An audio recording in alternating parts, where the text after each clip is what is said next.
pendahuluannya yaitu adalah pendidikan memegang peran penting dalam memajukan suatu bangsa dengan berkembangnya zaman. Tantangan dan hambatan pendidikan juga terus mengalami perkembangan dan perubahan yang sangat cepat.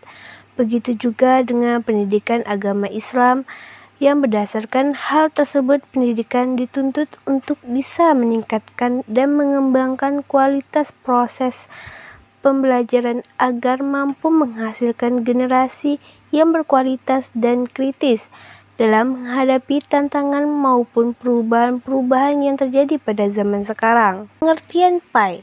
Nah, di sini ada Ensiklopedia Edutian. Pendidikan agama Islam diartikan sebagai suatu kegiatan yang bertujuan untuk menghasilkan orang-orang beragama.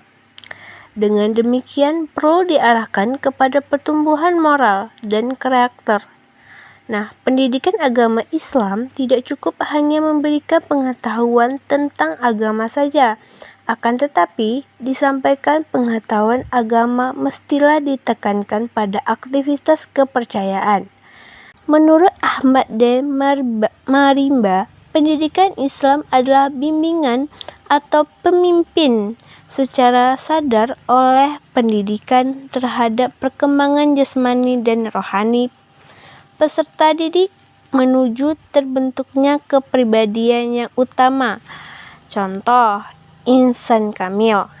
Nah, yang kedua itu menurut Zaskia Derajat dalam bukunya karangan Abdul Majid, pendidikan agama Islam adalah suatu usaha untuk membina dan mengasuh peserta didik agar senantiasa dapat memahami ajaran Islam secara menyeluruh.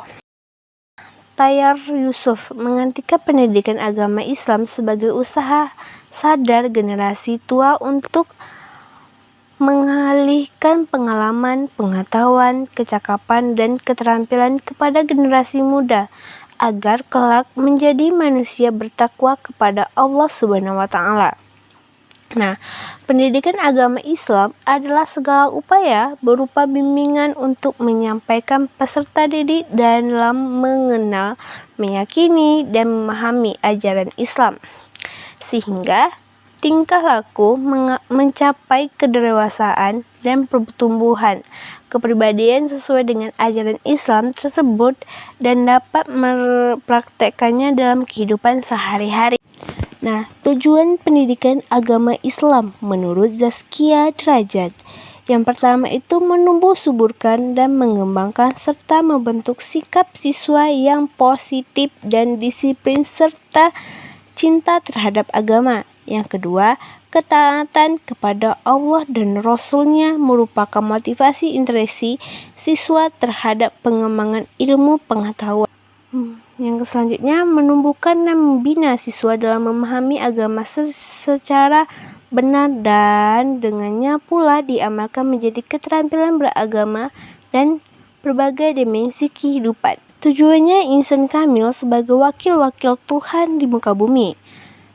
Majid dan Andayani. Yang pertama, pengembangan. Yang kedua, penanaman nilai. Yang ketiga, penyesuaian mental. Yang keempat, perbaikan. Yang kelima, pencegahan. Yang keenam, pengajaran.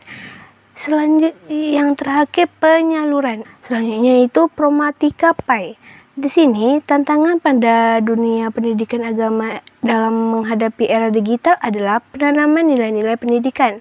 Yang satu, nilai kultural, yaitu nilai yang berhubungan dengan budaya, karakteristik, lingkungan sosial, dan masyarakat.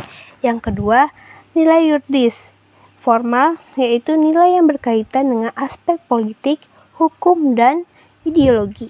Yang ketiga, terakhir, nilai religius, yaitu nilai-nilai kehidupan yang mencerminkan tumbuh kembangnya kehidupan beragama yang terdiri dari 3 unsur pokok, yaitu akidah, ibadah, dan akhlak yang menjadi pedoman perilaku sesuai dengan aturan-aturan ilahi untuk mencapai kesejahteraan serta kebahagiaan hidup di dunia dan akhirat.